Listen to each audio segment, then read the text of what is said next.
Bon, on va prendre un temps de prière pour recommander ce temps entre les mains du Seigneur. Seigneur, au nom de Jésus, nous venons te recommander ce temps de partage. Papa, nous prions que tu sois avec nous, que tu nous conduises dans toute la vérité, que tu nous réveilles, Père éternel. C'est ta parole qui donne la vie, c'est pas la parole d'un homme. Alors, Seigneur, prends le contrôle de tout, que tout ce qui est de la chair s'écrase et s'efface et que seul ton esprit parle dans tout ce que nous allons partager. Que je sois moi le premier à être édifié pour mieux te servir. Au nom de Jésus. Amen. Voilà donc notre thème c'est la croix hein, en ce moment de coronavirus. Comment comprendre le message de la croix du Seigneur. Et je voudrais commencer par parler de la croix. C'est quoi lorsque nous disons l'œuvre de la croix? Ça veut dire quoi? Et je commence par lire Ésaïe 53 qui nous explique ce travail-là de la croix. On est obligé d'en parler encore à nouveau. Pourquoi? Parce que c'est pas quelque chose de, de, naturellement, de naturellement compréhensible. L'être humain a tendance à voir les choses autrement que l'œuvre de la croix. C'est pourquoi nous lisons Ésaïe 53 qui commence justement par la phrase qui a cru à ce qui nous était annoncé. Donc ça montre déjà la difficulté de l'être humain d'accepter la façon de faire de Dieu en passant par l'œuvre de la croix. Donc je vais lire. Qui a cru à ce qui nous était annoncé? Qui a reconnu le bras de l'Éternel? Il s'est élevé devant lui comme une faible plante, comme un rejeton qui sort d'une terre desséchée. Il n'avait ni beauté, ni éclat pour attirer nos regards, et son aspect n'avait rien pour nous plaire. Méprisé et abandonné des hommes, homme de douleur et habitué à la souffrance, semblable à celui dont on détourne le visage, nous l'avons dédaigné, nous n'avons fait de lui aucun cas. Cependant, ce sont nos souffrances qu'il a portées, c'est de nos douleurs qu'il s'est chargé. Et nous l'avons considéré comme puni, frappé de Dieu et humilié. Mais il était blessé pour nos péchés, brisé pour nos iniquités. Le châtiment qui nous donne la paix est tombé sur lui, et c'est par ses meurtrissures que nous sommes guéris. Nous étions tous errants comme des brebis, chacun suivait sa propre voie, et l'Éternel a fait retomber sur lui l'iniquité de nous tous. Il a été maltraité et opprimé, et il n'a point ouvert la bouche, semblable à un agneau qu'on mène à la boucherie, à une brebis muette devant ceux qui l'attendent. Il n'a point ouvert la bouche. Il a été enlevé par l'angoisse et le châtiment. Et parmi ceux de sa génération, qui a cru qu'il était retranché de la terre des vivants et frappé pour les péchés de mon peuple? On a mis son sépulcre parmi les méchants, son tombeau avec le riche, quoiqu'il n'eût point commis de violence et qu'il n'eût point de fraude dans sa bouche. Il a plu à l'Éternel de le briser par la souffrance, après avoir livré sa vie en sacrifice pour le péché. Il verra une postérité et prolongera ses jours, et l'œuvre de l'Éternel prospérera entre ses mains. À cause du travail de son âme, il rassasiera ses regards. Par sa connaissance, mon serviteur juste justifiera beaucoup d'hommes, et il se chargera de leurs iniquités. C'est pourquoi je lui donnerai sa part avec les grands. Il partagera le butin avec les puissants, parce qu'il s'est livré lui-même à la mort et qu'il a été mis au nombre des malfaiteurs, parce qu'il a porté les péchés de beaucoup d'hommes et qu'il a intercédé pour les coupables. Voilà un passage qui, 700 ans avant la venue de Jésus, décrit déjà la vie de Jésus, décrit déjà la façon dont Jésus va s'employer pour sauver l'humanité. On nous dit même que les gens auraient du mal à croire en cela. Donc c'est ce qui est écrit, qui a cru à ce qui nous était annoncé, qui a reconnu le bras de l'Éternel. On nous parle d'un homme qui vient comme une faible plante. Il vient sans avoir de beauté ni d'éclat pour attirer le regard. On nous parle de son aspect qui n'a rien à plaire, un aspect quelconque. Voilà ce qu'était le Seigneur, ce qu'était le Seigneur. Méprisé, abandonné des hommes, homme de douleur. Donc, on nous décrit un sauveur, un héros souffrant, un héros faible, un héros rejeté, et un héros en difficulté. Donc, le châtiment, on dit que le châtiment est tombé sur lui. Pourtant, on nous dit que c'est justement c'est par ce moyen-là qu'il vient nous sauver, parce qu'on nous dit, mais il était blessé pour nos péchés. Au verset 4, c'est écrit, cependant, ce sont nos souffrances qu'il a portées. On nous donne l'explication des souffrances de ce sauveur, des souffrances de ce sauveur. On nous dit que c'est de cette manière-là qu'il nous sauvait. Mais nous, on a cru plutôt, les humains ont cru qu'il était renié par Dieu, il était frappé par Dieu pour lui-même, alors que c'était pour nous qu'il était frappé ainsi. C'était par cette manière-là qu'il nous sauvait. Et c'est ce que les Juifs n'ont pas compris. Ils attendaient un Messie à la ressemblance de Samson, à la ressemblance de David, qui allait faire la guerre, que ce soit aux forces des ténèbres, que ce soit aux ennemis d'Israël, qui allait faire une guerre ouverte et qui allait prendre le troupeau de Dieu, le mettre sous ses ailes. Mais ils ne s'attendaient pas à voir un Messie comme ça qui vient pour souffrir pour l'humanité tout entière. Et ils n'ont pas cru en lui. Et c'était prédit. Qui a cru? C'était prédit. Qui a reconnu les bras de l'Éternel? Maintenant, le problème, c'est que nous, on ne doit pas tomber dans la même erreur. Nous avons reçu Christ, nous avons reçu l'Esprit. Nous devons revenir au christianisme de départ, au christianisme apporté par Jésus-Christ lui-même. Parce qu'aujourd'hui, le christianisme tel que présenté par Ésaïe 53 n'est pas celui présenté. On présente le christianisme, on retourne encore à la logique d'un héros comme Hercule, comme Samson qui vient taper, qui vient donner la victoire, qui vient donner la richesse, qui vient donner le succès. Voilà, un héros quelque part qui vient élever l'homme selon les concepts naturels, les concepts terrestres. Et c'est pas ce que décrit Ésaïe 53. Ésaïe 53 nous parle de quelqu'un qui vient s'offrir lui-même, qui vient avec simplicité se donner aux humains. Et tout cela pourquoi? Parce que notre problème est plus profond qu'un problème de colonisation, comme eux, c'était la colonisation par les Romains. Le problème des humains, c'est plus profond que cela. Le problème des humains est plus profond qu'une histoire de pauvreté, une histoire de malnutrition. C'est plus profond que ça. Le problème des hommes, c'est le péché. Lorsqu'ils ont commis le péché, ils ont voulu prendre la place de Dieu et ils ont dégénéré. Donc quand Adam, notre papa, notre ancêtre, a commis le péché, il y a eu dégénérescence dans la nature humaine. Et c'est ce qui conduit au reste.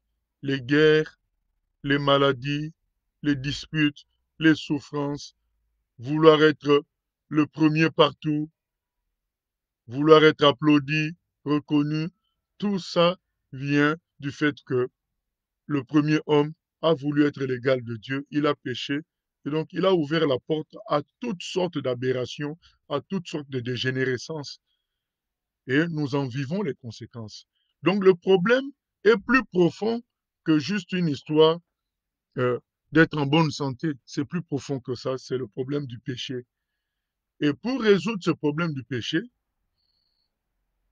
le Seigneur, notre Père, notre Dieu, a été obligé d'envoyer son Fils, son propre Fils, son Fils unique, qui est Dieu et qui vient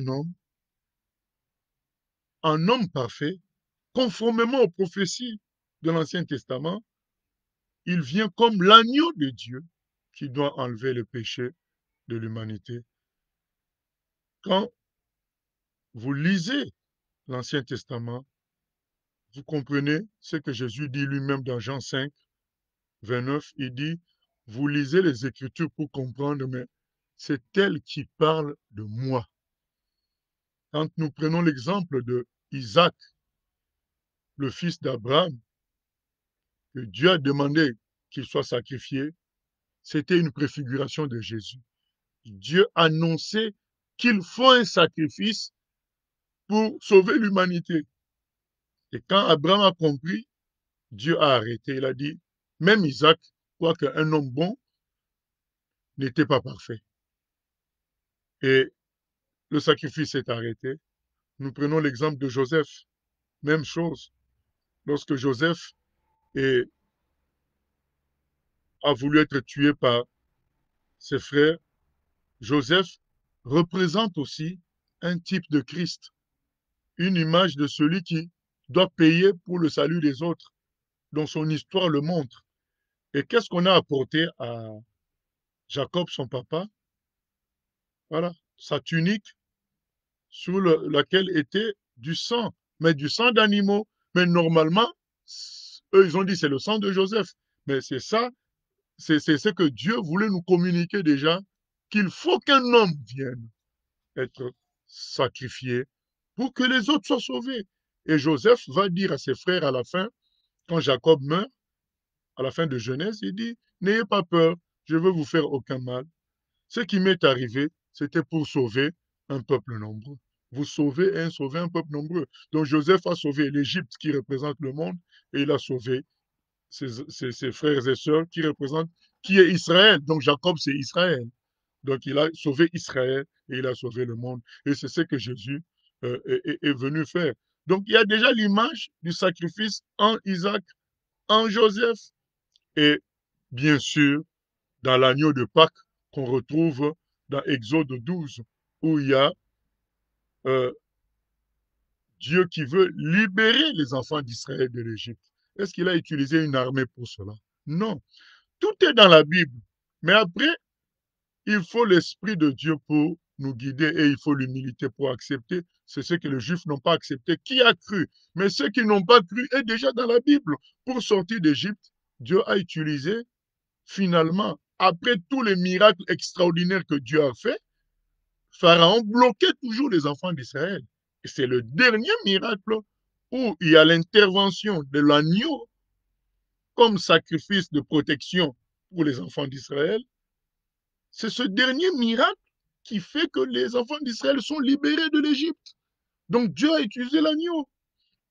Et quand vous lisez dans Exode 12 la description de ce que devait être cet agneau, on voit Jésus, il devait être un agneau mâle, sans défaut. On pourrait parler longuement là-dessus, mais c'est une préfiguration de Christ. C'est pourquoi quand Jean-Baptiste voit Jésus, prophétiquement, il voit Jésus dans le sang. Il dit, mais voici l'agneau de Dieu qui ôte le péché du monde. Pas qui couvre juste les péchés des enfants d'Israël pour que l'ange de la mort ne les frappe pas, ne frappe pas les premiers-nés, mais qui vraiment enlève, efface le péché, mais cette fois-ci de toute l'humanité. Voici le sauveur de l'humanité. Jean l'appelle l'agneau de Dieu. Donc on voit que c'est un plan préparé d'avance par Dieu d'envoyer son Fils nous sauver par sa mort et ses souffrances. Et c'est ce que Ésaïe 53 nous décrit clairement. Mais donc, j'ai voulu faire ce résumé de l'Ancien Testament pour voir que ce n'est pas qu'Ésaïe 53, c'est vraiment le plan de Dieu de départ, commençant par Isaac. Commençant même dans le jardin d'Éden avec l'animal qui est tué pour couvrir Adam et Ève. Mais quand on lit les Écritures, ce plan-là est clair. Et c'est ce qu'on appelle l'œuvre de la croix. Le Fils de Dieu vienne non pas comme Samson, non pas comme David pour délivrer son peuple, mais il vient comme un agneau, l'agneau de Pâques, l'agneau qui permet à son peuple d'être préservé de la colère de Dieu. Voilà la première euh, euh, euh, euh, conséquence de l'œuvre accomplie par Jésus, c'est que comme dans Exode 12, ça préserve les enfants d'Israël de l'ange de la mort, de la colère de Dieu, de l'ange de la mort qui frappe en fonction de la malédiction euh, décrétée par Dieu dans Genèse en disant quand vous mangerez ça, vous mourrez. Donc le péché entraîne la mort. Et cet ange de la mort n'a pas pu atteindre les enfants d'Israël à cause du sang de l'agneau qui était sur les linteaux de leur maison. Et là, Jésus vient pour être celui-là dont le sang va permettre que la colère de Dieu soit apaisée sur tous ceux euh, sur qui ce sang est posé. Et comment c'est posé lorsque nous croyons en Jésus, nous nous confions en lui, nous croyons qu'il est notre sauveur. Donc, la colère de Dieu est apaisée. Dieu pardonne. C'est ça l'application de ce sang-là. Et il n'y a pas que cela. Dans l'œuvre de la croix, il y a le pardon des péchés, mais il y a aussi l'arrêt de la malédiction. Donc, quand Dieu pardonne la malédiction qu'il avait prononcée en disant tu mourras quand tu pêches, sur tous ceux qui sont pardonnés, cette malédiction ne fonctionne plus. C'est pourquoi Jésus dit quiconque croit en moi vivra, même s'il meurt. Et celui qui croit en moi et qui vit ne mourra pas. Voilà. Donc Jésus considère qu'à jamais, quiconque croit en lui est vivant à jamais. Donc cette malédiction-là ne tient plus. Avec toutes ces conséquences de cette malédiction-là, maladie, autre chose, mais ça ne veut pas dire qu'on ne tombera jamais plus malade, mais tout simplement, ce n'est pas dans cette logique de cette malédiction, puisque cette malédiction est effacée par le sang de l'agneau. Et il y a une troisième conséquence qu'on retrouve toujours dans la parole de Dieu, c'est que dans l'œuvre de la croix, nous voyons la crucifixion de la chair. C'est-à-dire que Jésus a crucifié aussi notre chair, de sorte que les désirs qui amènent à la mort ne soient plus effectifs. Quand quelqu'un est mort, il n'a plus envie de rien. Donc, il n'a plus envie de taper, de frapper, d'injurier, d'écouter la musique du monde. Il n'a plus ces envies-là. Donc, c'est ce que Jésus a fait pour nous à la croix. Il a été crucifié avec nous ensemble, de sorte que nous puissions expérimenter la mort des mauvaises envies. Voilà. Donc, il a crucifié la chair. Et Jésus à la croix également a dépouillé les dominations, les satanistes. Il les a vaincus. Colossiens 2 nous en parle. Tout ça, c'est ça l'œuvre de la croix. En gros, euh, euh, pour ne pas trop nous allonger, en gros, c'est la victoire par la faiblesse. Le Seigneur vient remporter la victoire en s'abaissant, en se sacrifiant. Et c'est ce que personne n'attendait. Et c'est ce que même chrétiens, certains ont perdu. Au début, ils l'ont su, juste par rapport à leur péché. Ah, Christ est mort pour moi à la croix. Maintenant, après, le fonctionnement n'est plus le même. Et dans leur fonctionnement, ce n'est plus la même chose. C'est pourquoi Dieu est obligé de nous envoyer des épreuves.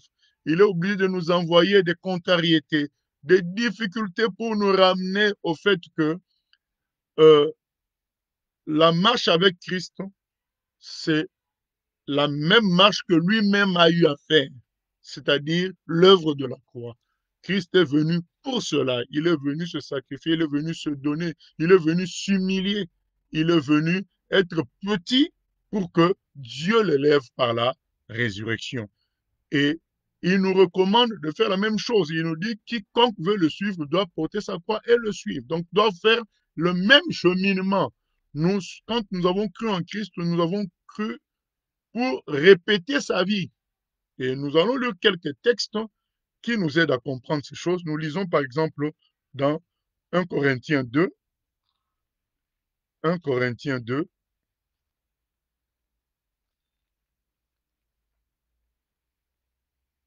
il est écrit ceci, pour moi, frère, Lorsque je suis allé chez vous, ce n'est pas avec une supériorité de langage ou de sagesse que je suis allé vous annoncer le témoignage de Dieu, car je n'ai pas eu la pensée de savoir parmi vous autre chose que Jésus-Christ et Jésus-Christ crucifié. Moi-même, j'étais auprès de vous dans un état de faiblesse, de crainte et de grand tremblement. Voilà un imitateur de Christ.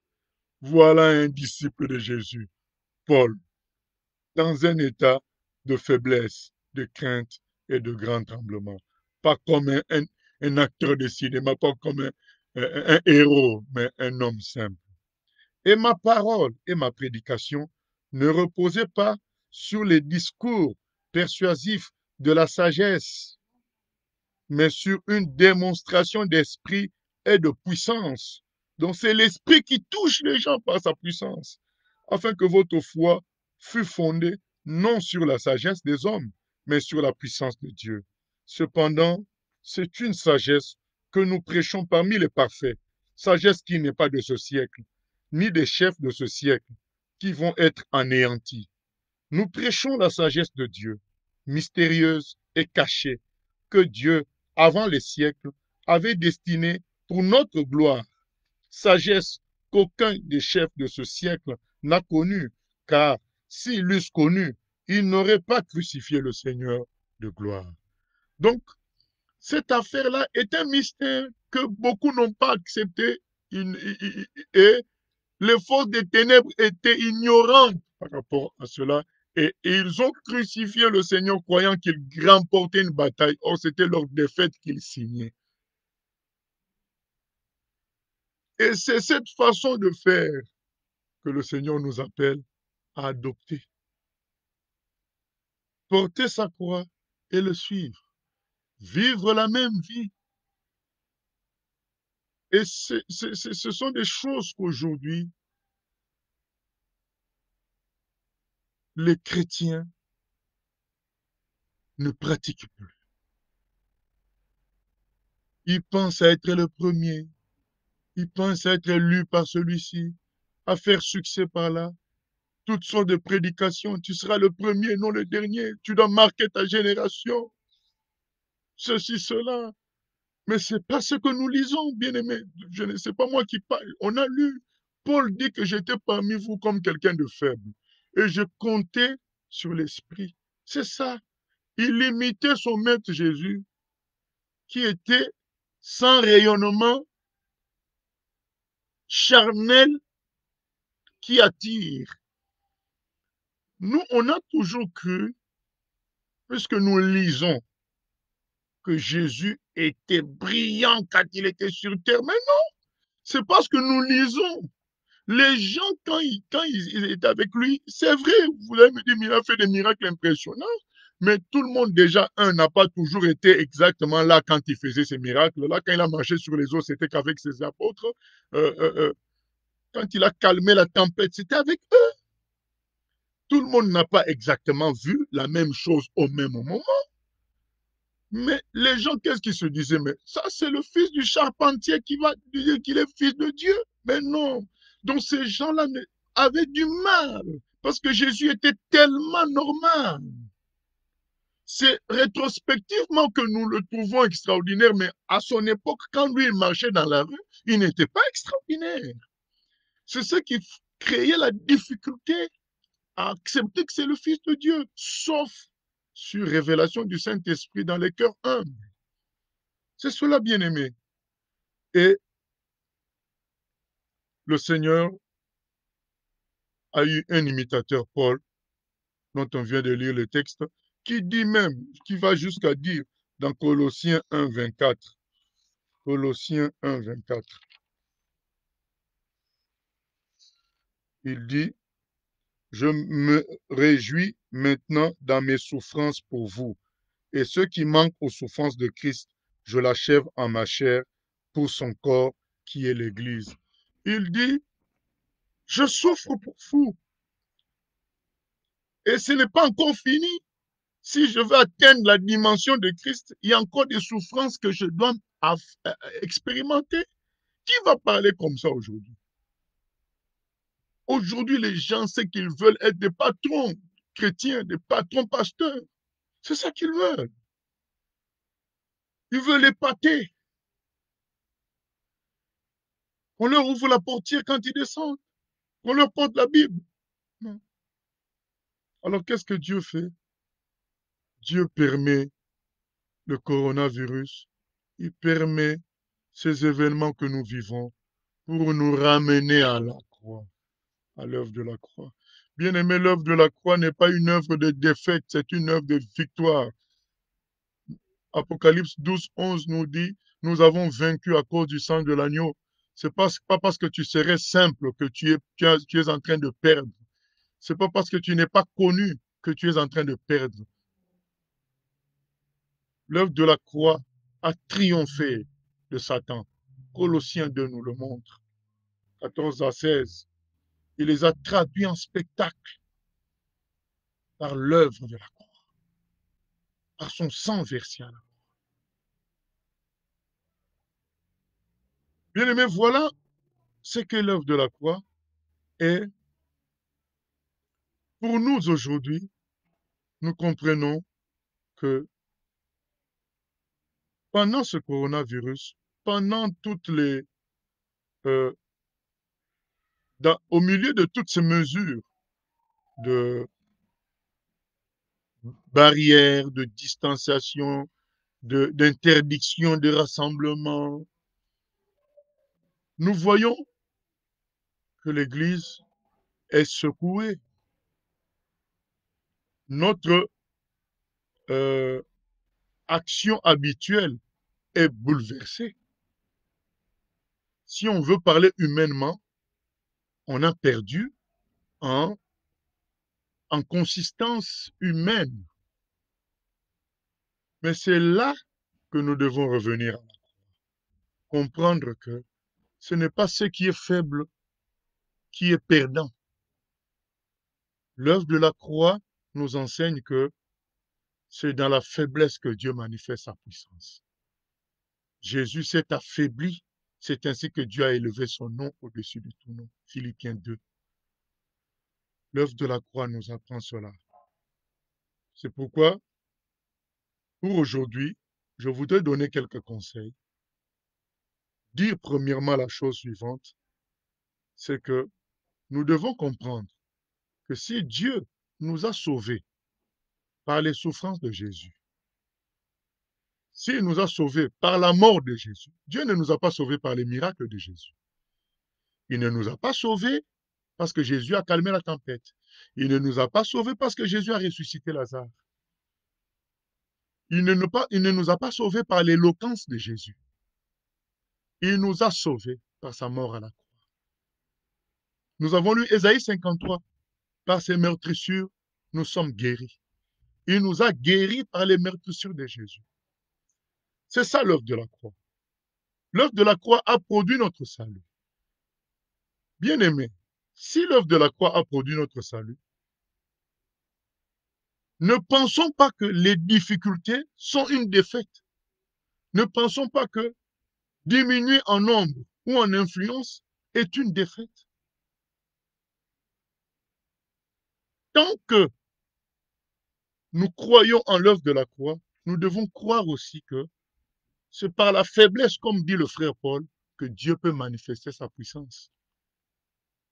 Que nous semblions affaiblis à cause de toutes les mesures étatiques, à cause, bien aimé, il y a plusieurs choses qui donnent l'impression qu'on est beaucoup plus faible quand on voit tous les mensonges étatiques pour nous amener au vaccin, pour nous amener à un contrôle mondial, donc imposer des masques, imposer ceci dans le mensonge, et que le peuple semble, les peuples semblent suivre comme des moutons. C'est aussi des attaques, ça nous affaiblit, quoi. Ça a tendance à nous affaiblir. On a l'impression d'être seuls, comme des gens en fuite, donc ils doivent se cacher. Mais l'œuvre de la croix nous enseigne que ce n'est pas une défaite.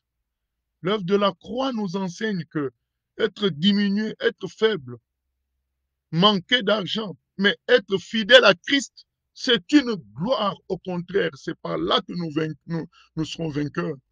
Si Dieu nous a sauvés par l'œuvre de la croix, il continuera à nous sauver, c'est-à-dire à nous donner des victoires, toujours par la même œuvre de la croix. Apocalypse 12, 11 dit, nous avons vaincu à cause du sang de l'agneau. Colossiens 2, 14, 15 nous dit qu'il a triomphé par l'œuvre de la croix. Donc, il continuera à faire pareil. C'est ce que Paul dit dans 1 Corinthiens 2. Je n'ai pas eu de démonstration à vous faire pour que vous croyiez. Vous avez cru parce que l'Esprit vous a touché à cause de l'œuvre accomplie par Jésus à la croix. Bien-aimés, ne nous méprenons pas.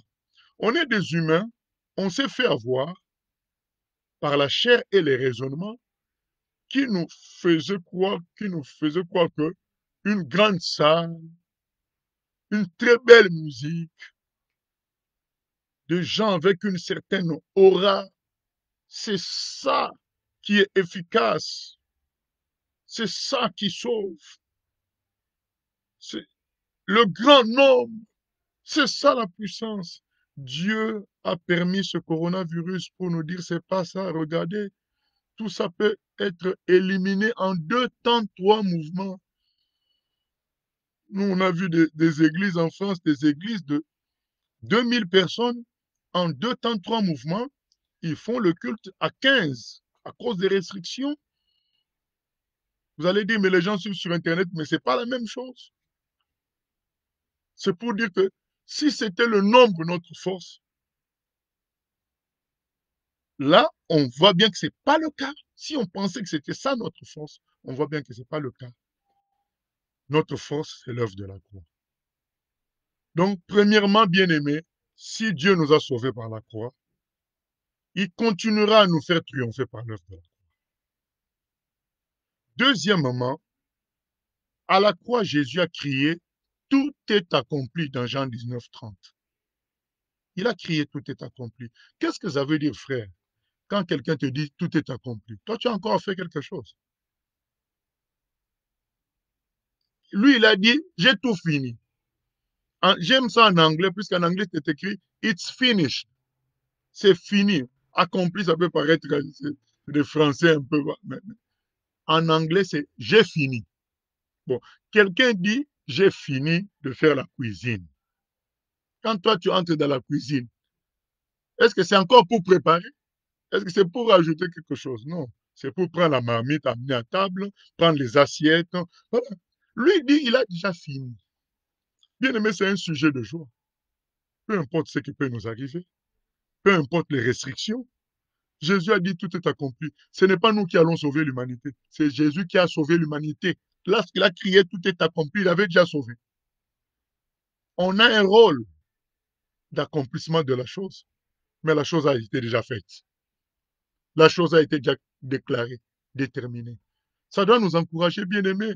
Ça doit nous pousser à la louange. Ça doit nous pousser à ne pas nous décourager, puisque ce n'est pas nous qui allons sauver l'humanité. Jésus l'a déjà fait à la croix. Ce sont des mystères que je ne veux pas m'allonger là-dessus, sur lesquels je ne veux pas m'allonger.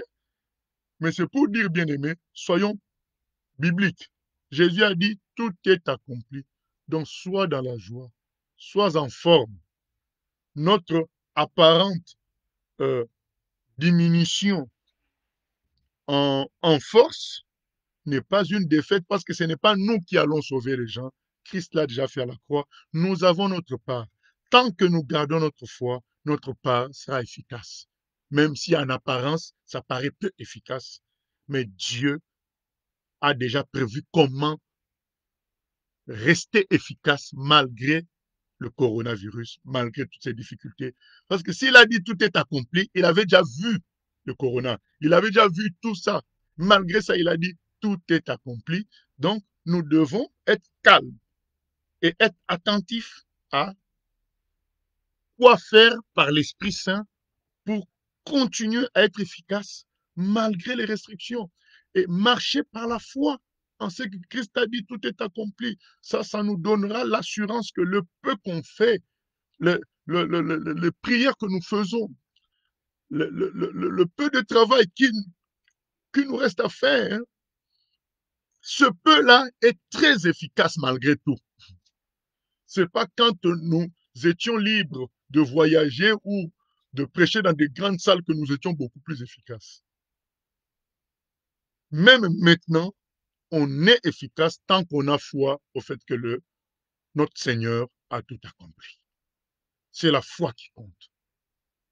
1 Jean 5,4 nous dit, c'est la foi qui triomphe de ce monde. C'est ça qui compte. Est-ce que tu as la foi en la phrase de Jésus, tout est accompli? Eh bien, sache que c'est vrai. Et si tu fonctionnes avec ce tout est accompli là, tu vas expérimenter aussi cette victoire-là concrètement. Troisièmement, bien aimé, nous devons revenir à la simplicité.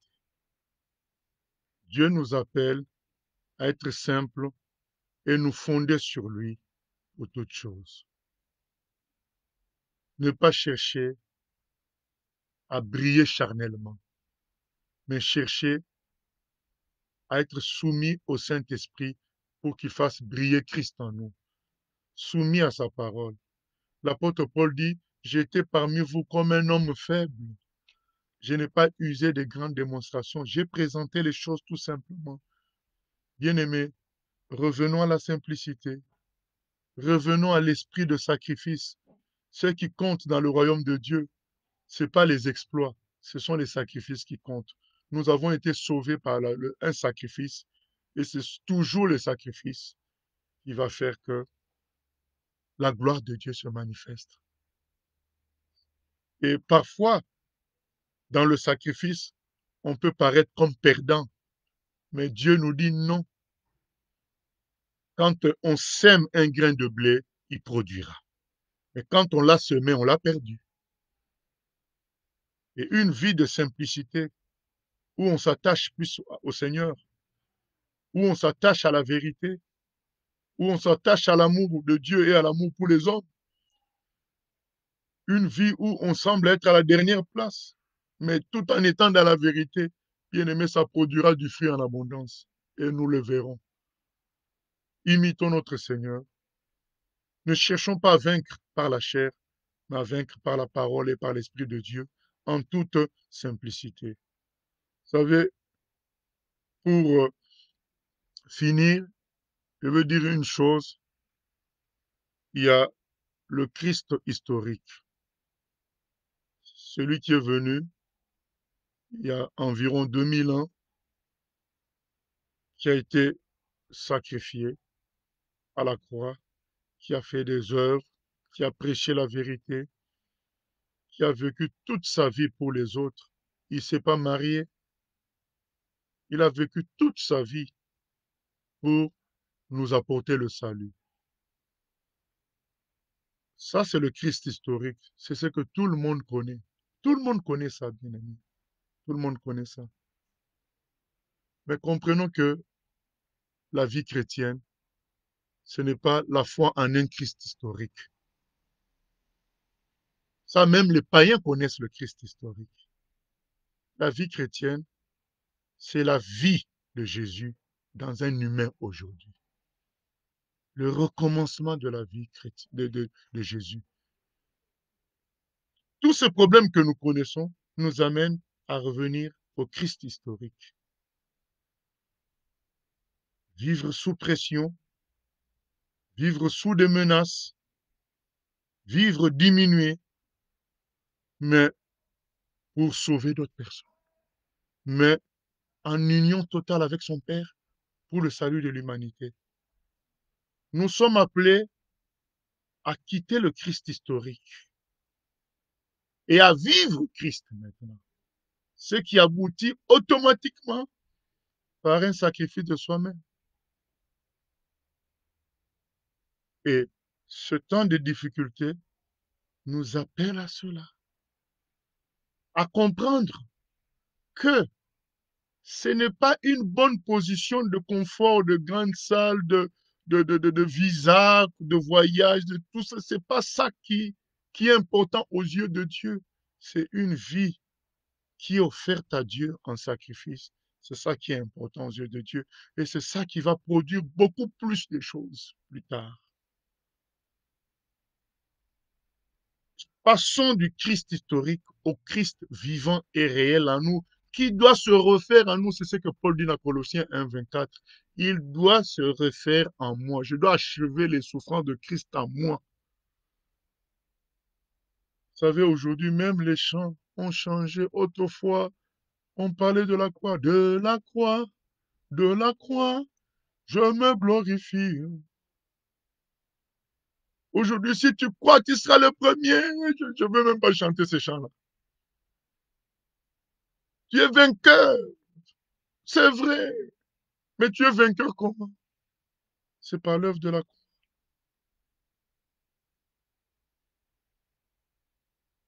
La voix du Seigneur m'appelle. Prends ta croix et viens, suis-moi. Voilà les chants d'autrefois. Tel que je suis sans rien à moi, sinon ton sang versé pour moi. Voilà les chants d'autrefois. Toujours la croix, le sang de Jésus, l'œuvre de Jésus. De sorte que les chrétiens de ces époques-là voulaient vivre ça aussi, être comme leur Seigneur. C'est ce que Paul dit. Je suis imitateur de Christ. Vous aussi imitez-moi. Aujourd'hui, on a pris les méthodes entrepreneuriales, les méthodes étatiques des États d'aujourd'hui. On a transposé ça dans l'Église. Le pasteur parle de l'Église comme d'une vision d'entreprise. Voilà ma vision, et puis comme ça, on sera 3000, et après, on va construire. Oh, bien-aimé, le Seigneur nous a dit, faites de toutes les nations des disciples. Dans la simplicité, tu formes des gens. Et eux aussi vont former d'autres. 2 Timothée 2:2. Ce que je t'ai appris, apprends-là à des gens qui vont apprendre à d'autres. C'est comme c'est ça la vision du Seigneur. Oh bon, ma vision, c'est tel nombre de bâtiments dans tel nombre d'années. Non. Ça sont des choses. On n'est pas contre qu'il y ait des hôpitaux chrétiens ou je ne sais pas quoi, mais ce sont des choses secondaires. La priorité, c'est la formation des disciples. La priorité, c'est l'imitation de Christ. C'est la répétition de Jésus en nous. Et merci Seigneur pour ces temps difficiles, le coronavirus, qui nous ramène à vivre le vrai christianisme.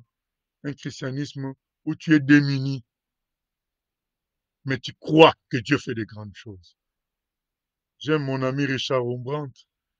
Il dit, mais nous, quand on était en prison, en Roumanie, on nous a mis des chaînes de 10 à 20 kilos, je crois, 10 à 20 kilos de chaînes. Il dit, mais c'était une erreur que ces gens avaient faite en nous mettant des chaînes. On a utilisé ça comme des maracas. On a utilisé ça comme des instruments pour faire le rythme et chanter pour la gloire de Dieu. Voilà des gens qui vivaient la croix. Est-ce qu'on doit aller tous en prison? Je ne dis pas ça. Mais on doit revenir à une vie où c'est mon sacrifice pour le Seigneur qui est la chose la plus précieuse et la plus efficace, plutôt que mes exploits que je peux faire en prêchant ou je ne sais pas quoi, ou en ayant beaucoup de voitures, ou en ayant un bon boulot. Non, c'est ce que j'offre au Seigneur qui produira beaucoup plus. C'est que j'offre en totalité. Le Seigneur s'est donné en totalité. Il veut qu'on se donne, nous aussi, en totalité pour lui. Il n'y a pas de demi-mesure. Et quand on est dans des conditions difficiles, Dieu nous sauve en quelque sorte. Il sait qu'on était en train de s'égarer dans des conceptions entrepreneuriales, dans des conceptions de, de ministres selon la chair, selon le monde. Il nous ramène à l'œuvre de la croix, la simplicité de la croix. On m'a raconté toujours, c'est Richard Rembrandt qui raconte ça, qu'un jour des chrétiens en Union soviétique étaient en train de prier. Et les soldats sont venus, ils ont dit, on en a marre de vous entendre parler de Jésus comme quoi il est fort, il vous donne la vie éternelle. Ben, aujourd'hui, et que vous l'aimez beaucoup, puisque vous l'aimez beaucoup, on va vous donner l'occasion de les rejoindre tout de suite. On va tuer tous les chrétiens, tous ceux qui sont des vrais chrétiens, qui lèvent la main. qui se mettent à droite. Et ceux qui hésitent se mettent à gauche. Bien aimé, la minorité seulement s'est mise à droite. Hein. L'autre est resté à gauche. Ils ont dit à ceux de la gauche là, allez, sortez de ce lieu-là. Vous les chrétiens, canards boiteux, quittez cette salle. Ils en ont profité. Vous savez, qu'est-ce que sont dit dans ce cas-là? Ah ben, Pierre aussi avait régné le Seigneur. Moi aussi, je vais le régner un tout petit peu, je demanderai pardon. Ah mais non. Si Pierre a fait ça, c'est pour que toi, tu ne fasses pas. Pour que toi, tu prennes le soin là-dessus. Quel est notre choix, bien-aimé? Si on a choisi Jésus, c'est pour se sacrifier pour lui. Ça doit se répéter. C'est le quatrième point. Ma vie est une répétition de la vie de Christ. Je dois vivre pour lui. Paul dit dans Galates 2:20, j'ai été crucifié avec Christ. Ce n'est plus moi qui vis, c'est Christ qui vit en moi. Et maintenant, quand ils sont restés qu'avec les vrais chrétiens, ils ont déposé leurs armes. Ils ont dit, nous aussi, on est des chrétiens. On a voulu prier avec les vrais, pas avec les faux, pas avec les hypocrites, pas avec ceux qui chantent, mais dont la vie ne correspond pas à la réalité. Alors, quand Dieu permet des choses comme là, le coronavirus, c'est aussi des temps de sélection, bien aimé, c'est aussi des temps d'épuration. On va en parler davantage demain. Ne nous laissons pas déstabiliser. Ne nous laissons pas déstabiliser. Mais c'est des temps de gloire aussi. Où quand tu étais fatigué et que tu te réveilles pendant des temps difficiles, tu es bien. Tu es affermi. Les difficultés t'ont affermi, tu es bien. C'est des temps de gloire. Mais il faut saisir les choses. Le Seigneur a permis toutes ces choses pour nous ramener à l'œuvre de la croix. Voilà le message que je voulais partager. Comprendre que dans la Bible, par Jésus-Christ, la victoire s'obtient par la faiblesse et non par la force apparente. La victoire s'obtient par la foi et non pas par les démonstrations humaines. Bonsoir, bien-aimés. Nous sommes au deuxième jour de notre séminaire sur l'œuvre de la croix dans le cadre de cette période du coronavirus. Comment nous percevons, comment nous appliquons l'œuvre de la croix. Et hier, en première séance, nous avons parlé pour expliquer la notion de l'œuvre de la croix. C'est quoi l'œuvre de la croix? Et nous avions expliqué que l'œuvre de la croix, c'était le moyen que le Seigneur, notre Père, notre Créateur, notre Dieu, a choisi pour sauver l'humanité. Il n'a pas choisi de sauver l'humanité à la manière de David quand il combattait pour Israël, ou à la manière de Samson, mais à la manière de l'agneau, de la Pâque, qui était la préfiguration de Jésus-Christ, donc le moyen décidé par Dieu pour sauver l'humanité, puisque le problème de l'homme, c'est le péché. C'était le péché et ça reste le péché. Alors, pour nous sauver, Dieu a envoyé son Fils comme un homme, étant parfait pour être le sacrifice agréable à Dieu pour le salut de toute l'humanité, pour éteindre la colère de Dieu envers ceux qui croiraient en lui. C'est ça l'œuvre de la croix. Et nous avions dit que l'œuvre de la croix n'était pas accessible à l'homme naturel parce que l'homme naturel n'est pas habitué à cette manière de sauver. Même si, comme nous l'avions dit, par l'exemple de l'agneau de la Pâque, Dieu a démontré qu'il pouvait sauver sans armée, sans faire de la guerre. Malgré ça, les gens s'attendaient à un Messie qui tienne l'épée et qui les délivre des Romains. Et aujourd'hui, les gens s'attendent à un Jésus qui tienne les finances, qui tienne le succès, qui, euh, qui tienne la prospérité pour donner cela à tous ceux qui croient. Voilà comment les gens attendent le Messie et parfois même en grande partie les chrétiens ne vivent pas selon l'œuvre de la croix, mais ils ont créé un Messie à eux qui est censé leur donner la guérison face à la maladie, le mariage et toutes sortes de bénédictions.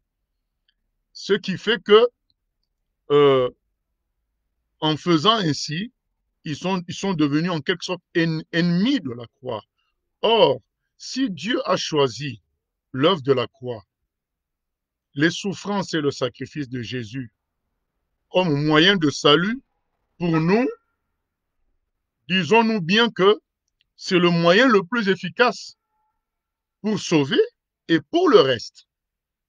Et nous avions dit hier que euh, ce que Jésus a accompli pour nous à la croix, non seulement nous a donné le pardon, on nous a obtenu le pardon des péchés, ça a aussi enlevé la malédiction qui pesait sur nous, malédiction posée depuis Adam sur nous les humains. Et par conséquent, toutes les autres malédictions, parce que toutes ces malédictions viennent du péché, et le péché s'est étendu en d'autres péchés qui produisaient aussi leurs malédictions. Et nous avions dit que déjà ça, c'est excellent, c'est une grande joie d'être pardonné. C'est ça l'œuvre de la croix, et, accomplie par le Seigneur. Et un autre bénéfice qu'on peut en tirer, c'est qu'à la croix, Jésus a dit, tout est accompli. Et quand il dit tout est accompli, c'est l'œuvre du salut de l'humanité. Parce que l'œuvre de la croix, c'est pour nous sauver, nous pardonner et nous obtenir un salut parfait. Et donc, quand Jésus crie tout est accompli à la croix, donc il a réglé le salut de toute l'humanité. Donc, en quelque sorte, tout ce que nous faisons après fait partie, hein, tout ce que nous faisons après de positif, hein, dans le travail de salut des hommes, est inclus dans l'œuvre accomplie par Christ à la croix. Une œuvre en partie visible et en partie invisible. Et donc nous nous basons sur la parole. Nous croyons Jésus au mot. Quand il dit qu'il a tout accompli, en anglais, it's finished, il a tout fini, nous le croyons. Et c'est pourquoi c'est un appel, nous lançons l'appel à ne pas se décourager, puisque Christ a tout accompli. A tout accompli. Et quelles que soient les difficultés qu'on peut rencontrer, sachant qu'il a tout accompli, nous devons plutôt garder la foi et c'est la foi qui nous ouvrira les portes de tout son accomplissement. Et troisièmement, nous avions dit aussi que l'œuvre de la croix nous enseigne la victoire par la faiblesse et la simplicité, ainsi que finalement le sacrifice. Donc ça nous fait quitter une logique de guerrier qui frappe les autres et qui remporte la bataille pour entrer dans une logique d'agneau qui est sacrifié pour le salut des autres. C'est le système de Dieu. Donc c'est ça l'œuvre de la croix. Ça nous enseigne le système le plus performant de Dieu. Ça a été l'œuvre de la croix. Et nous sommes donc appelés en quelque sorte à répéter cette œuvre en nous. Voilà, donc à répéter cette œuvre donc, dans notre fonctionnement. Donc, nous n'avons plus à mépriser la faiblesse, à mépriser la fatigue, à mépriser le dénuement, à mépriser les difficultés. Nous devons considérer que lorsque nous sommes diminués, lorsque nous sommes faibles, c'est là que, et tout en gardant la foi, bien sûr, c'est là que Dieu fait des grandes choses. Lorsque nous nous sacrifions, c'est là que nous sommes beaucoup plus efficaces plutôt que quand nous faisons des exploits. Donc, ce n'est pas parce que tu as rempli une salle de 10 000 personnes que tu as été beaucoup plus utile à Dieu que si juste tu sacrifiais euh, ton être, ton sommeil, ton temps, ton argent pour Dieu. Euh, Tu n'es pas plus utile parce qu'il y a eu 10 000 personnes que juste parce que tu t'es sacrifié pour une personne en donnant tout ce qui était de toi. Euh, L'œuvre de la croix nous apprend que le sacrifice est plus important que les exploits. Se donner, c'est plus important que les exploits. Et lorsqu'on se donne, et à Dieu et aux autres, on produit beaucoup plus que lorsque nous faisons des exploits, puisque les exploits, en réalité, c'est le Saint-Esprit qui les accomplit en nous. Voilà, donc ça nous appelle à adopter cette façon de penser et de travailler. C'est-à-dire, quand est-ce que je suis le plus utile pour Dieu? C'est lorsque je crois en lui jusqu'au point que, même diminué, je continue à le servir. Même affaibli, je continue à le servir, euh, jusqu'au point que je, je crois en lui au point de tout abandonner à lui. Vous vous souvenez, dans Luc 21, il y a des gens qui donnaient les offrandes et il y a des riches qui donnaient beaucoup d'argent. Mais il y a une pauvre veuve qui n'en a donné que 2 pièces. Et Jésus a dit que la veuve a fait plus que les autres. Numériquement, mathématiquement, c'était pas la réalité, puisque mathématiquement, les autres ont donné un exemple, ils ont donné 10 000 euros, 5 000 euros, et la veuve n'a donné que 2 euros. Mais Jésus dit, ben, la veuve a donné plus que les autres, puisqu'elle a donné tout ce qu'elle avait. Alors que les autres, en donnant 10 ou 5 000 euros, ils ont donné ce qui n'était pas important pour eux. Alors, cette histoire-là nous nous explique quelque part l'œuvre de la croix et la façon dont les humains croient remporter des victoires. Les humains croient remporter des victoires par la quantité, par tout ce qui brille, qui brille face aux yeux, face au regard humain, alors que Dieu, lui, il remporte la victoire par le sacrifice, à travers la simplicité. Une veuve simple qui donne tout ce qu'elle a, eh bien, a beaucoup plus d'impact dans le monde spirituel qu'un riche qui donne 5 000, peut-être 10 000 fois plus que la veuve, 2500 fois plus que la veuve, mais finalement, ça n'a pas de poids réel dans le monde spirituel parce que il n'y a pas eu de sacrifice. On se souvient de David, quand il a voulu faire un sacrifice, il a dit, je ne sacrifierai pas quelque chose qui ne me coûte rien. C'est ça l'œuvre de la croix, c'est-à-dire c'est ce qu'un homme donne en sacrifice à Dieu qui compte plus que l'exploit que cet homme peut faire au regard humain, qui n'est pas un exploit au regard de Dieu, puisque c'est Dieu qui produit toutes ces choses-là. Dernier point, on avait dit qu'il fallait qu'on fasse la différence entre le Christ historique, donc celui à qui on a cru pour ce qu'il a fait, l'œuvre de la croix il y a plus de 2000 ans, et le Christ vivant, qui est toujours vivant et qui se répète en chaque chrétien. Donc, chaque chrétien est une répétition de Christ. Et donc, comprenons que nous passerons par les mêmes systèmes que lui. Donc, nous sommes appelés à vivre la même chose que lui. C'est une notion très importante. Beaucoup sont étonnés dès que les épreuves s'abattent sur eux, dès qu'ils sont délaissés, dès qu'ils sont voilà, critiqués. Ils sont étonnés, ils sont surpris parfois d'avoir l'impression qu'ils ont beaucoup travaillé, ça n'a rien produit. Mais bien aimé, Christ est passé par tout ça. Dans Jean chapitre 2, il est écrit que beaucoup de gens crurent en lui en voyant les miracles qu'il avait accomplis. Mais il est écrit que Jésus-Christ ne se fiait point à eux parce qu'il connaissait leur cœur. Donc, on peut avoir la sensation de beaucoup faire et de produire peu. Mais Christ est passé par tout cela. Donc, comprenons que les étapes de Christ, nous les vivrons. Et notre frère Paul est un exemple clair de cela, ainsi que les autres apôtres. Donc, quand on voit, il y a eu des moments où des foules ont suivi Paul, il y a eu des moments où il était combattu par des foules, il y a des moments où des gens ont cru en lui, il y a des moments où les gens ont cherché à le tuer. Donc, il a vécu tout ce que Christ peut vivre à tel point qu'il a dit que tant qu'il est vivant, il y a encore des choses liées aux souffrances de Christ qui doivent s'accomplir en lui. Lui, il avait compris cette identification. Donc, Christ n'est pas le Christ historique seulement, il est le Christ réel dans chacun d'entre nous pour se répéter. Donc, ne t'étonne pas que euh, dans ta vie, les difficultés, parfois, s'amoncellent au point où tu as l'impression que tu as abandonné. Christ est passé par là.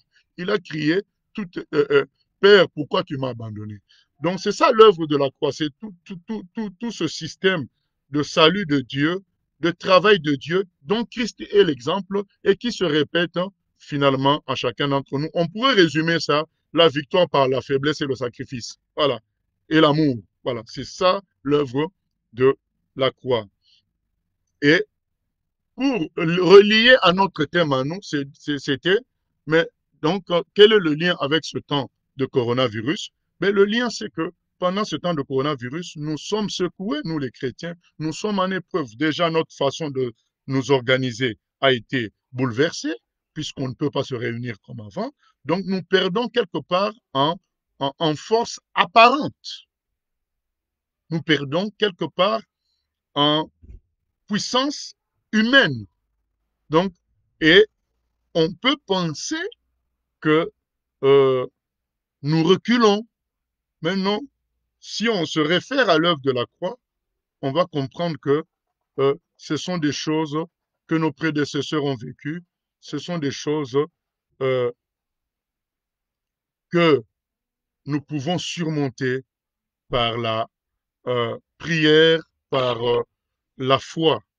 Et nous pouvons comprendre en cela que euh, ce qui est arrivé à nos prédécesseurs, vous souvenez dans Actes des Apôtres, au chapitre 8, verset 1er, ils ont été dispersés, ils ont été persécutés. Ça a donné l'impression qu'ils étaient affaiblis. Mais au contraire, quand ils sont partis partout, Samarie et ailleurs, c'est là qu'ils ont évangélisé, c'est là que le travail s'est fait avec efficacité. Mais pourtant, quand la persécution commence à la suite de la mort d'Étienne, on a l'impression que ah ben, c'en est fini de l'Église, elle est dispersée. Mais non, Dieu s'est servi de cette faiblesse-là, de cette difficulté, pour multiplier le nombre de chrétiens. Donc c'est ça euh, ce qu'on peut retirer de cette période de coronavirus. Ben, ça nous ramène à penser comme l'œuvre de la croix.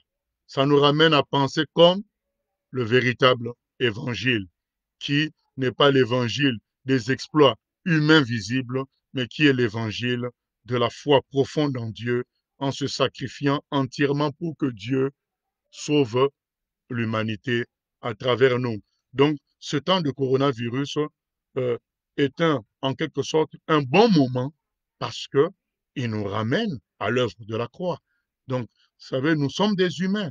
Quand tu passes tout ton temps à bien manger, à faire des choses dans la routine, des réunions, les gens viennent, ainsi de suite, on finit par croire que c'est comme ça que Dieu fonctionne. Et alors qu'en réalité, c'est que le vrai fonctionnement spirituel de Dieu, c'est ce que moi je donne de valeur à Dieu, que ce soit ma vie, mon temps. C'est ça qu'il utilise, lui, dans le monde spirituel pour faire avancer les choses, euh, sans négliger ce qu'on peut voir. Mais comprenons la profondeur, c'est ça. Et c'est pourquoi d'ailleurs il est écrit que si les forces des ténèbres savaient ce qui se passait à travers la crucifixion de Jésus, ils ne le feraient pas. Ils comprendraient que c'était leur défaite. Voilà, donc c'est que euh, ce coronavirus nous ramène à cela. Nous sommes déstabilisés, nous sommes dispersés aussi. Hein. Nous sommes dispersés aussi puisqu'on ne peut pas se réunir. Chacun s'est réuni comme il peut, avec des gens les plus proches ou parfois tout seul, peut-être en utilisant aussi euh, Internet, mais ce n'est pas la même chose. Et ça peut donner donc une sensation de faiblesse de l'Église, une sensation d'impuissance, surtout quand on fait face aussi à tous les mensonges gouvernementaux, quand on fait face à, à la progression de ce nouvel ordre mondial. On a l'impression qu'on est diminué, on est petit, mais c'est une erreur. Au contraire, on doit se saisir de cette affaire de coronavirus pour replonger dans l'œuvre de la croix, se souvenir que Christ a tout accompli à la croix. Ce n'est pas le coronavirus qui va arrêter Christ. Voilà, c'est pas ça qui va arrêter Christ. Et donc chacun de nous doit se souvenir de ça. Christ a tout accompli. Donc on doit continuer à avancer. Et euh, ce coronavirus nous permet donc de replonger dans l'œuvre de la croix, ce qui est une bonne chose parce que c'est ça qui va nous rendre spirituellement beaucoup plus efficaces qu'avant. Voilà, ça c'était hier. Et aujourd'hui, nous continuons. euh, nous aurons deux parties. La première partie, c'est de rajouter à ce qu'on a dit hier en disant que ça nous ramenait à l'œuvre de la croix. Mais quelle est l'implication, une autre implication pratique liée au fonctionnement de Dieu? On va la donner. Ensuite, on va donner aussi des conseils concernant notre marche pendant ce temps de coronavirus, qui est une sorte d'épreuve, une sorte de brisement, une sorte d'appauvrissement apparent, mais au regard de l'œuvre de la croix, qui peut être d'une richesse extraordinaire. Voilà, c'est ça le but. Donc, nous commençons par la première partie en lisant euh, dans Marc 14, 43 à 50. Marc 14, 43 à 50.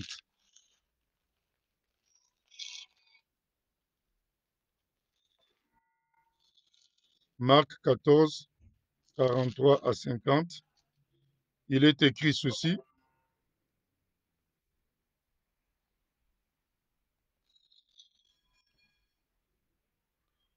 Et aussitôt, comme il parlait encore, arriva Judas, l'un des 12, et avec lui une foule armée d'épées et de bâtons, envoyés par les principaux sacrificateurs, par les scribes et par les anciens.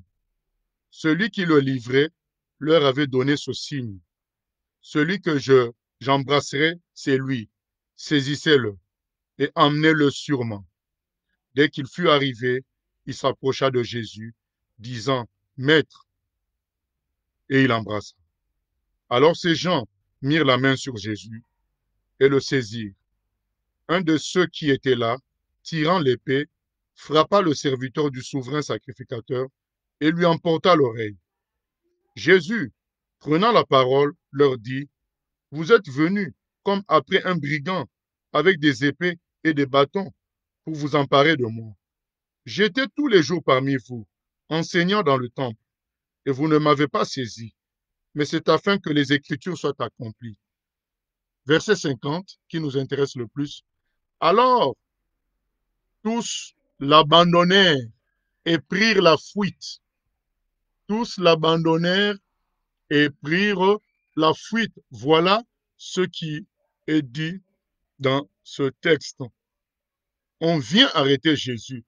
L'œuvre de la croix commence à s'approcher de son maximum à l'arrestation du Seigneur. Et qu'est-ce qui se passe dès qu'il est arrêté? C'est ça l'œuvre de la croix. Dès que tu es affaibli, qu'est-ce qui se passe? Même avant qu'il soit arrêté, l'œuvre de la croix commence par une trahison. Judas qui va le vendre auprès des sacrificateurs. Et la suite, c'est quoi? C'est que on vient arrêter le Seigneur. Comme un brigand. Beaucoup sont toujours choqués lorsque ils sont calomniés, bien-aimés. Tu n'es pas le premier. L'ingratitude que tu subis, tu n'es pas le premier. Jésus a vécu pire. Voilà, c'est son propre disciple qui le trahit, qui le vend. Et Jésus, dans un autre texte, il dit, mon ami, fais ce que tu as à faire. et il leur dit, vous venez avec des bâtons comme si je suis un brigand. Je prêchais partout en public. Pourquoi vous ne m'avez pas arrêté en ce moment-là? Alors, bien aimé, euh, ça continue. Ça continue. Tous l'abandonnent et prennent la fuite. C'est ça l'œuvre de la croix. Donc, en première partie là, qu'est-ce que nous voulons dire? C'est que quand ça tombe sur toi, quand ça travaille en toi, il va y avoir des moments où beaucoup de gens vont t'abandonner. Ce n'est pas étonnant. Quand ça arrive, bien aimé, il va y avoir des moments où tu vas être trahi par un proche. Quand ça arrive, il arrive des moments où on va te traiter de brigand, de voleur, de menteur. L'essentiel, c'est que toi, tu ne te reproches rien dans ton cœur. L'essentiel, c'est que tu n'aies rien fait. Mais se laisser déstabiliser par tout ça, c'est une erreur. Parce que Christ a connu cela. Voilà les conséquences de l'œuvre de la croix. Ce n'est pas fini. Nous lisons dans Luc 22, 54 à 62. Luc 22, 54 à 62. Il est écrit ceci. Après avoir saisi Jésus, ils l'emmenèrent et le conduisirent dans la maison du souverain sacrificateur. Pierre suivait de loin. Ils allumèrent du feu au milieu de la cour et ils s'assirent. Pierre s'assit parmi eux. Une servante qui le vit assis devant le feu fixa sur lui le regard et dit, cet homme était aussi avec lui. Mais il le nia, disant, femme, je ne le connais pas. Peu après, un autre l'ayant vu dit, tu es aussi de ces gens-là. Et Pierre dit, homme, je n'en suis pas. Environ 1 heure plus tard, un autre insistait, disant, certainement cet homme était aussi avec lui, car il est galiléen. Pierre répondit, homme, je ne sais pas ce que tu dis. Au même instant, comme il parlait encore, le coq chanta. Le Seigneur s'étant retourné, regarda Pierre, et Pierre se souvint de la parole que le Seigneur lui avait dite. Avant que le coq chante, aujourd'hui, tu me réuniras 3 fois. Là, nous sommes presque à l'apogée de l'œuvre de la croix. Qu'est-ce qu'on voit dans l'œuvre de la croix? Un disciple très proche qui nous trahit. Un disciple très proche qui euh, nous fait en quelque sorte du mal.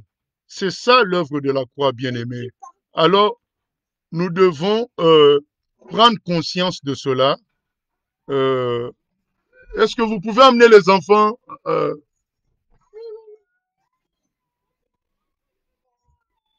Voilà, nous voyons, bien-aimés, que ce n'est pas facile. Ce n'est pas facile, sans compter tout le peuple qui va crier, crucifie-le, crucifiez-le, qu'il soit crucifié. Sans compter tout cela, bien-aimé. L'œuvre de la croix, c'est extrême. Alors, maintenant, revenons à notre époque du coronavirus. Qu'est-ce que l'œuvre de la croix va faire en application à ce qu'on vient de lire? Et je ne vous ai même pas lu Jean 6, 66, où à cause de la vérité que Jésus donne en esprit, tout le monde l'abandonne, il ne reste plus que les 12. L'œuvre de la croix, ce n'est pas seulement une souffrance physique, ça peut être de l'incompréhension, parce qu'on applique la volonté de Dieu et que les autres ne comprennent pas. Et tout le monde l'abandonne. Qu'est-ce qu'on retire de tout cela? C'est que ce coronavirus contribue à dévoiler le niveau de chacun, le niveau de relation de chacun avec Dieu. Ce qu'on vient de lire, c'est que l'œuvre de la croix a dévoilé les cœurs. Et ça, c'est une prophétie que Siméon avait donnée à Marie en disant que les cœurs des gens seront dévoilés. Quand Jésus va être dans sa vérité, quand Jésus va être dans la ligne de son Père, ça va dévoiler les carences des humains. Ça ne veut pas dire que tout le monde est mauvais, mais ça va montrer le niveau de chacun et à chacun de prendre conscience et de se donner à Dieu à 100%. Ça ne va pas donner seulement le niveau de, de chacun, mais ça va aussi permettre la sélection euh, par rapport à ça va faire une sélection par rapport à toutes les personnes qui peuvent être dans le paysage, dans l'environnement chrétien. Et hier, nous en avions donné un exemple où, lorsque les soldats sont entrés dans ce lieu-là, où dans ce lieu où les chrétiens euh, étaient en train de se réunir, qu'est-ce que euh, les soldats ont dit? Ils ont dit que ceux qui sont de vrais chrétiens puissent euh, se mettre à droite et ceux qui ne le sont, et on va les tuer pour qu'ils aillent voir Jésus et ceux qui ne le sont pas, euh, qui se mettent à gauche, ils auront la vie sauve. Et qu'est-ce qui s'est passé? Finalement, euh, les vrais chrétiens sont restés, ils ont préféré la mort et les chrétiens faux, ben, ils sont partis et en partant, finalement, ça a fait que, excusez-moi,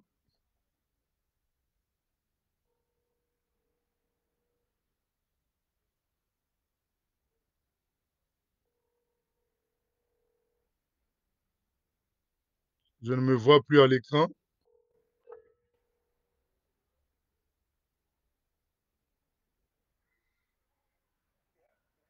Oui, moi je ne me vois plus à l'écran. Qu'est-ce qui se passe? Je ne me vois plus à l'écran. Qu'est-ce qui se passe? Moi, je te vois. Ah, d'accord. Je... On initialise comment? Ah, d'accord. Ok, je vais le faire alors. Eh ben, la technologie. Ah, bon, c'est pas grave. Moi, je peux ne pas me voir. Si vous me voyez, c'est le plus important. Voilà. Je continue alors. Ok, d'accord, je continue. Hmm. Donc, on avait donné cet exemple de ces personnes qui ont été sélectionnées. Donc, le coronavirus sert de moyen de sélection et d'épuration. Il y a beaucoup de gens qui se disaient chrétiens, qui se disaient ceci, qui se disaient cela. Maintenant qu'on ne se réunit plus, est-ce qu'ils continuent à prier chez eux? Maintenant qu'on ne se réunit plus, est-ce qu'ils continuent à louer Dieu, à vivre dans la pureté? Il y en a qui peuvent en profiter pour justement faire des choses qu'ils ne faisaient pas avant parce qu'il y avait la présence des frères et sœurs. Donc, quelque part, le coronavirus sert d'épuration, de sélection pour un travail à venir. Et bien aimé, ça arrive à tous les milieux chrétiens. À un moment donné, Dieu fait la sélection. À un moment donné, il fait ça partout. Quand vous lisez l'histoire de Paul, Paul parle de faux frères, il parle de beaucoup de choses. Mais ces choses-là, et à la fin, il dit que tous m'ont abandonné, comme le Seigneur. Donc, il y aura des événements liés à l'œuvre de la croix qui vont produire une certaine sélection. Ce n'est pas quelque chose de nouveau. Et donc, ne soyons pas étonnés de ce qui se passe par le coronavirus. Euh, ne soyons pas attristés de dire, mais, ah, mais comment on va faire pour les frères, on va faire pour les sœurs. Euh, Bien aimé, c'est le travail de Dieu. C'est le travail de Dieu. Il sélectionne, il fait de l'épuration. Nous avons vu les conséquences. Quand l'œuvre de la croix s'est abattue, il y a eu une première sélection dans Jean 6, 66, quand Jésus a dit qu'il fallait le manger.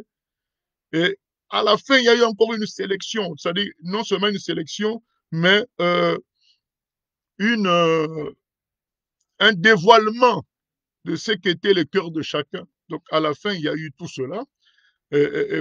Pierre a été dévoilé comme étant charnel. Donc il a fallu qu'il devienne spirituel. Euh, Judas a trahi. Euh, Comment dire, la foule a dit crucifiez-le alors que la foule suivait autrefois pour les miracles. Donc on voit bien que quand c'est la partie prêcher comme il faut, chanter comme il faut, faire des miracles, tout le monde est là. Et quand l'œuvre de la croix maintenant commence à se manifester à travers le fait qu'on soit démuni, qu'on soit affaibli, qu'on soit secoué, qu'on soit persécuté, quand tout cela commence à se faire, c'est là que les cœurs sont dévoilés. Qui est qui, ça commence à se manifester parce que seuls les gens de Dieu tiendront pendant ces moments-là. Donc, apprécions ce qui se passe là. Par, euh, euh, euh, euh, ne nous laissons pas prendre par le découragement de nous dire, en nous disant, ah oui, mais comment les frères vont faire, comment ceci. Dieu, il sait ce qu'il fait. Donc, et quand on parle de sélection, ce n'est pas que dans le mauvais sens, c'est aussi dans le bon sens, parce que ça permet aussi à ceux qui étaient de Dieu vraiment de se rendre compte qu'ils le sont. Parce que dans ce coronavirus, chacun dans sa maison, mais ceux qui sont de Dieu ont été surpris par leur croissance spirituelle. Parce qu'ils ont continué. Ils ont continué à prier. Ils ont continué à lire la parole. Ils ont continué à vivre l'évangile. Et eux-mêmes sont surpris de voir que malgré euh, le coronavirus, malgré les restrictions, leur foi grandit. Vous savez, des gens se sont découverts amoureux de la prière, alors qu'avant, ils ne sentaient pas trop cela. Et cette pression-là a permis de sortir le bon jus qu'il y avait en eux. Donc, c'est ça aussi l'œuvre de la croix. De même que euh, ça a permis de manifester que Jésus était parfait, hein, parce que c'est ça aussi le but de l'œuvre de la croix en Christ. Hein. Ça a montré qu'il était parfait, parce que malgré toutes ses souffrances, il est resté fidèle à son papa. Donc, ça a manifesté sa perfection. L'œuvre de la croix permet aussi, dans, dans ce travail de sélection, de manifester dans certains bien-aimés qu'ils sont vraiment de Christ, parce que malgré les épreuves, les difficultés, ils ne s'attendaient pas à ce qu'ils s'en sortent bien. Et ils s'en sortent bien et ils deviennent meilleurs même. Et c'est ça, tout l'œuvre de la croix. C'est pourquoi nous devons apprécier ce temps comme un temps d'épreuve, de sélection, de purification. Et ce n'est pas à dire qu'on ne trouve pas des solutions pour nous réunir. Le Seigneur, acceptons le temps d'épreuve et restons au travail pour continuer à faire ce qu'on faisait avant avec les moyens que Dieu nous donnera. Mais nous ne devons pas croire que nous sommes perdus, l'Église n'est plus là. Non, l'Église est toujours là parce que le Saint-Esprit est vivant, il existe, il continue son travail, mais c'est l'œuvre de la croix qui s'opère. Un travail de sacrifice, un travail où on est démuni, où on est affaibli, humainement parlant, mais spirituellement parlant, Dieu est en train de travailler en profondeur, est en train de sortir des gens qui étaient cachés et de dévoiler l'état de, de beaucoup, de beaucoup, et en positif comme en négatif aussi, et aussi d'écarter ceux qui étaient des infiltrés ou des faux, pas pour leur perte, mais pour qu'ils se repentent vraiment, qu'ils viennent à lui. euh, et bénissons le Seigneur pour cela. Et quand cette sélection, elle est faite pour la résurrection. Elle n'est pas faite pour la mort. Donc, le Seigneur se constitue son armée des gens qui tiennent vraiment à lui et qui vont persévérer malgré ce coronavirus. Et quand cette armée-là est faite, ben, le travail dans l'avenir sera beaucoup plus efficace parce que ça vient du grain de blé qui a été semé. Donc, on a été semé dans la souffrance du coronavirus. Quand on en sort euh, en produisant beaucoup plus de fruits qu'avant. Donc, c'est ça qu'on doit comprendre. Et maintenant, quelques conseils pratiques. Le premier conseil, c'est prier. Euh, quelle est la grande pratique qui nous est euh, recommandée euh, pendant ce temps? C'est la prière. Au fait, les difficultés qu'on rencontre pendant le coronavirus, difficulté à se rencontrer, difficulté à avoir des moyens financiers, difficulté de plusieurs ordres, euh, les accusations aussi des autres, comme quoi on ne respecte pas, toutes sortes de choses, les difficultés qu'on rencontre nous poussent désormais à comprendre que ce n'est pas notre action qui est prépondérante dans l'action divine, mais c'est la prière. C'est Dieu lui-même qui seul peut agir d'une manière efficace. Dieu n'est pas arrêté par le confinement. Dieu n'est pas arrêté par le coronavirus. Dieu n'est pas arrêté par les restrictions de voyage. Il n'est pas arrêté par tout ça. Donc, ça, ça doit nous pousser au retour à la prière. Ça doit nous pousser à cela. Donc, bien-aimés, comprenons que lorsque nous prions, c'est Dieu qui agit. La prière est d'une efficacité redoutable parce que c'est Dieu qui agit. Mais quand bien aimé notre fonctionnement habituel se passe bien, on finit par négliger la prière ou bien même prier, mais dans un cadre rituel, dans une logique plutôt rituelle. Alors que dans des périodes comme celle-ci, nous parlons vraiment à Dieu. Parce que étant comme nous-mêmes bloqués, réduits à l'impuissance dans beaucoup de choses, d'une manière physique, et bien qu'est-ce qu'on fait? On se dit, mais non, mais lui, on se rappelle, hein, on se rappelle que Dieu, lui, n'a pas de limite. Dieu est tout puissant et on se remet à prier. Tout ce qu'on voulait résoudre nous-mêmes, par nous-mêmes, en marchant, en voyageant, en faisant ceci ou cela, eh bien, nous adressons ça au Seigneur. Donc, euh, c'est vraiment extraordinaire de revenir à la prière finalement, quoi. La prière où on parle à Dieu, sachant qu'il est là, qu'il nous écoute et qu'il agit. Donc, c'est très, très important. Euh, Deuxième conseil pratique, c'est la louange.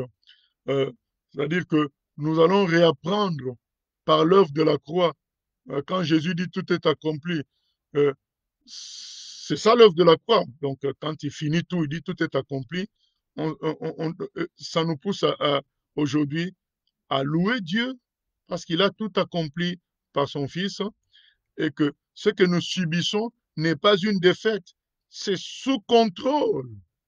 Donc, au lieu que ça nous amène au découragement, ce que nous vivons par le coronavirus, nous a ramené à l'œuvre de la croix, nous a ramené au tout est accompli, et on peut louer Dieu, on peut glorifier Dieu. Vous vous souvenez, bien aimé, quand Paul était dans la prison intérieure, dans Actes des Apôtres, chapitre 16, euh, il a loué le Seigneur. Pourquoi il a loué le Seigneur? Il a considéré que ce qui lui est arrivé était sous contrôle. Quand c'est sous contrôle par Dieu, pourquoi s'inquiéter? Si vraiment on a la foi, on loue Dieu parce qu'on sait que c'est sous contrôle. Donc ça nous ramène, bien aimés, à la louange, ce que nous vivons à travers ce coronavirus, ça nous ramène à un vrai état de chrétien profond qui comprend que tout est géré, tout est accompli, tout est sous contrôle. Alors, si tout est sous contrôle, alors je loue mon Dieu, je le remercie de ce qu'il gère tout à mon avantage. Je le loue, je le bénis, je me rappelle que tout est accompli et je loue Dieu pour ce que Christ a accompli pour nous à la croix, qui m'enlève toute inquiétude. C'est la louange, c'est le retour à la louange. Bénissons le Seigneur, louons Dieu. Vous savez, les églises persécutées, ce sont les églises aussi qui louent beaucoup Dieu. Parce qu'elles entrent dans la profondeur et dans la profondeur, elles réalisent que Dieu est au contrôle et puisque Dieu est au contrôle, allez, louons le Seigneur. Et dans les églises persécutées, il y a beaucoup de chants. On a parlé de Richard Rumbrand hier qui, qui a dit que les chaînes, je crois que c'était des chaînes de 20 kilos qui étaient à leurs pieds et à leurs mains, eh bien, ils s'en servaient pour glorifier, louer le Seigneur. Voilà. Et un troisième conseil, c'est que dans des temps comme ça, où l'œuvre de la croix se manifeste, eh ben, nous devons euh, tirer des leçons précieuses. Dieu nous parle, puisqu'on se rapproche de lui. Nous devons noter toutes ces leçons-là qu'il nous partage, parce qu'on est beaucoup plus près. Vous savez, quand nos activités marchaient bien, quand tout fonctionne bien, on a tendance à se confier en notre système. Et quand notre système est bouleversé, quand nous sommes déstabilisés, ah ben nous rapprochons du Seigneur. Et il nous parle, on retire des leçons qu'on n'aurait pas comprises autrefois, puisque tout allait bien. Mais quand on est dans ces situations-là, il nous donne des leçons, il nous parle et euh, nous pouvons être meilleurs. Nous pouvons grandir beaucoup en tirant toutes ces leçons précieuses de tous ces événements. Euh, c'est ça. Donc, je nous demande d'être attentifs à, vous savez, par exemple, ce séminaire est un exemple de leçons que Dieu peut donner, euh, euh, que l'on aurait peut-être négligé dans des temps de prospérité et de tout va bien. De tels enseignements auraient été négligés. Mais les difficultés d'aujourd'hui nous aident à avoir un regard beaucoup plus sérieux, une écoute beaucoup plus sérieuse par rapport à des enseignements de ce genre. Et ça nous amène loin. Donc, tirer les leçons précieuses que Dieu nous partage pendant ce temps-ci. Euh, Quatrièmement, conseil bien-aimé, travailler d'une manière ou d'une autre. Voilà, bien-aimé, ne pas être esclave de la façon de travailler d'autrefois. Dieu, il fait ce qu'il veut. Donc, il peut travailler avec nous différemment. Donc, nous ne pouvons pas imposer que euh, les choses sont bien que si nous retournons dans l'état d'autrefois.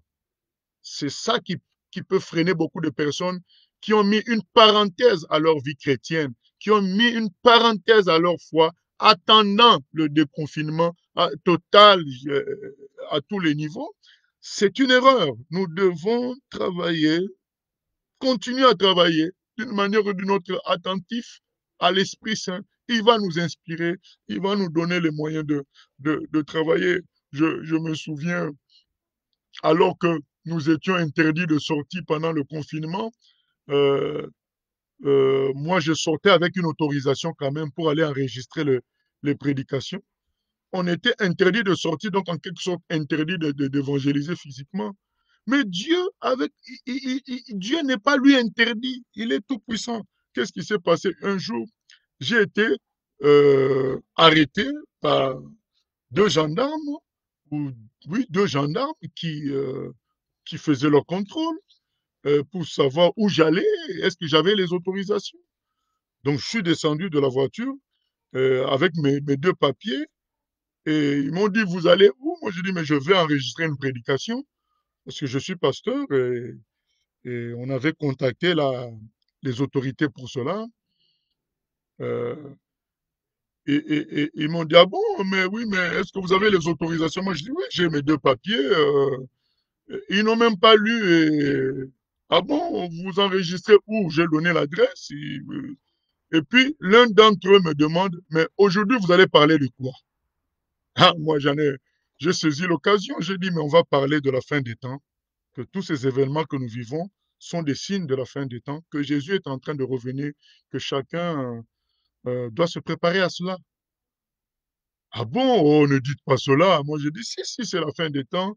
Et moi, je ne comprends pas pourquoi les gens refusent Dieu, alors que Dieu, croire en lui, c'est aussi simple, voilà, que dire oui, je me te confie ma vie, prends ma vie entre tes mains, ainsi de suite. Et on discute, et puis il y a un qui dit, mais oui, mais c'est pas si facile que ça, parce que de croire en Dieu, parce qu'il faut lui donner toute sa vie, hein. Donc, cet homme a compris l'évangile, qu'il faut donner toute sa vie à Dieu. Et en quelque sorte, j'ai évangélisé alors qu'on était interdit de le faire, mais j'ai évangélisé les gens même qui étaient censés m'interdire de le faire. C'est pour dire que Dieu travaille d'une manière ou d'une autre. Donc, on ne peut pas le bloquer par notre système d'avant. Voilà, bien-aimé. À nous d'être attentifs au Saint-Esprit, de ne pas avoir une attitude de entre parenthèses. En attendant, je suis là, en attendant que tout s'ouvre. Non, on doit travailler jusqu'aujourd'hui, continuer. Et c'est ce qu'ont fait toujours les frères et sœurs persécutés dans le monde entier. Ils ont été emprisonnés et dans les prisons, ils convertissaient les gens. Dans les prisons, ils faisaient des miracles. Donc, là où Dieu les a amenés, le travail continuait. On a vu ça dans Actes des Apôtres, chapitre 8. Ils ont été dispersés. Et là où Dieu les a amenés, le travail continuait. Donc, il ne faut pas être esclave de Jérusalem. Donc, il faut être prêt à saisir les opportunités par le Saint-Esprit parce que Dieu, lui, n'est pas arrêté par tout ce que nous vivons. Alors, nous, ces instruments, nous ne devons pas nous arrêter non plus. Nous devons être attentifs à lui. Et pour finir, il faut s'attendre à la résurrection et à la gloire, bien-aimés. Ne prenons pas les difficultés, les épreuves, le coronavirus, tout ça comme une fin. Ce n'est pas la finalité. La finalité, c'est la gloire de Dieu. Donc, Dieu nous sortira de tout cela. Que nous soyons vivants ou pas, nous vivrons la résurrection d'une certaine manière. On peut vivre la résurrection par la vie, par les choses, les exploits que Dieu opérera après tout ça. Mais on peut vivre aussi la résurrection par la mort réelle, hein, la vraie mort, et puis ressusciter dans la gloire, mais ayant toujours servi Dieu jusqu'au bout. Donc, dans les difficultés, les épreuves, nous devons nous pas être comme des gens qui sont perdus, qui ne vivent que la mort.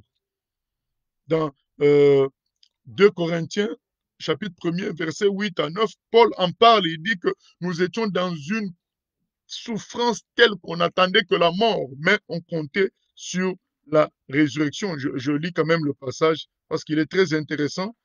L'attitude, c'est ça. Donc, même quand on a perdu courage par rapport à cette vie sur terre, nous devons nous dire que nous sommes une semence pour l'éternité et notre résurrection sera glorieuse. Euh, il le dit dans 2 Corinthiens 1:8.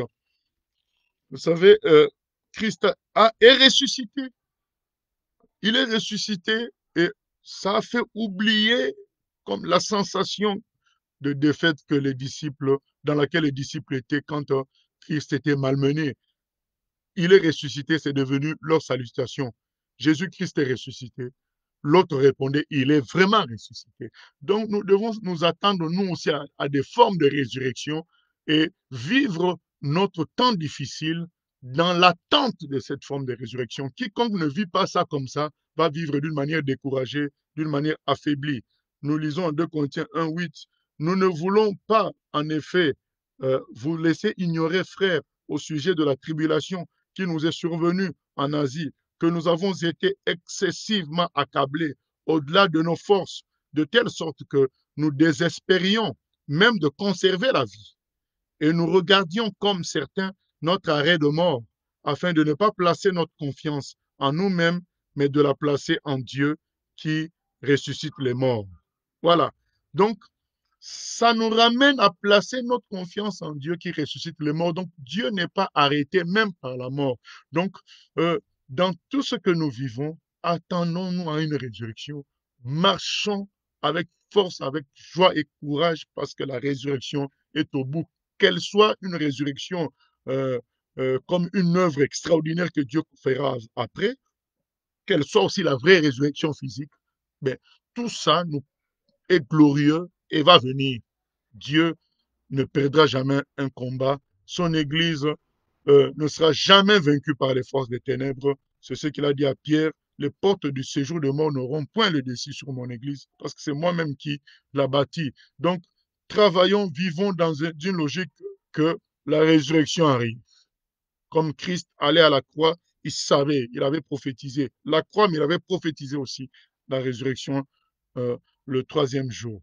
Voilà, bien aimé, en résumé, euh, ce que nous pouvons dire, c'est que il y a eu l'œuvre de la croix historique pour le pardon de nos péchés et toutes les conséquences qu'on a citées, qui doit nous euh, inspirer à négocier cette période comme nos prédécesseurs l'ont négocié pendant les difficultés. Donc, c'est que Dieu nous apprend par l'œuvre de la croix la victoire par la faiblesse, le sacrifice et l'amour. Voilà, donc c'est comme ça qu'on doit négocier cette période de coronavirus.